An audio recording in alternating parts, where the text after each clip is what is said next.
আমাকে নিয়ে তোমার অনেক অভিযোগ যে আমি অফিস থেকে এসেই তোমাকে সময় না দিয়ে মোবাইল টেপা নিয়ে ব্যস্ত থাকি।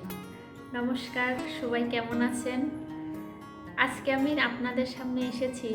আমি একটা সারপ্রাইজ গিফট পেয়েছি কালকে আমার বরের কাছ থেকে, সেটাই আপনাদের সঙ্গে শেয়ার করতে। কিন্তু অনেকের কাছে এটা সামান্য বিষয় মনে হতে পারে, কিন্তু আমার কাছে এটা অসামান্য একটা বিষয়। সেই সারপ্রাইজে ছিল আমার জন্য লেখা তার একটা খোলা চিঠি। সেই চিঠিটাই আমি আপনাদের শেয়ার করব।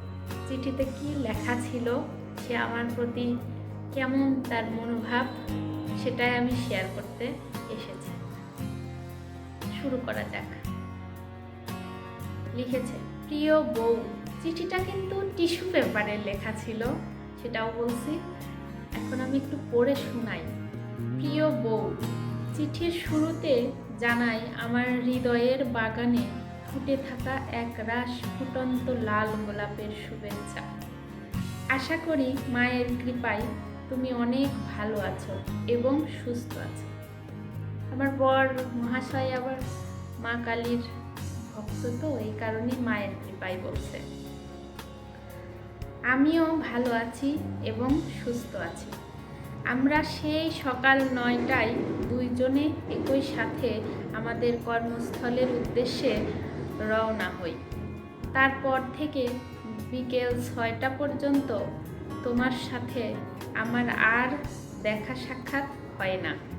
আমি তোমার চাঁদ মুখটা দেখতে পাই না। তুমি দুপুরে ঠিকমতো খাওয়া দাওয়া করো কি না তাও জানি না। এমনকি অফিসে যাওয়ার পথে কোনো সমস্যা হয় কি না তাও জানতে পারি না।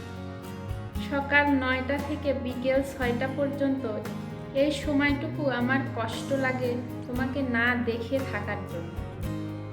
আমি জানি তোমারও অনেক কষ্ট হয় আমাকে ছাড়া এই সময়টুকু একা একা থাকতে, কিন্তু কিছু করার নেই, কর্ম তো করতেই হবে। আমাকে নিয়ে তোমার অনেক অভিযোগ যে আমি অফিস থেকে এসেই তোমাকে সময় না দিয়ে মোবাইল টেপা নিয়ে ব্যস্ত থাকি, কিন্তু তুমি হয়তো সত্যি জানো যে আমি তোমাকে কত বেশি ভালোবাসি। আমি তোমাকে অনেক বেশি ভালোবাসি সাথী। I love you very much. ইতি তোমার বর শান্ত। দেখাই দিলাম চিঠিটা এমন ছিল। একটা টিস্যু পেপারে সে আমাকে তার ভালোবাসা নিবেদন করেছে, তার জন্য আমিও অনেক খুশি হয়েছি, অনেক ভালোও লেগেছে আমার। তার জন্য এটা আপনাদের সঙ্গে শেয়ার করলাম। ভালো থাকবেন, সবাই সুস্থ থাকবেন।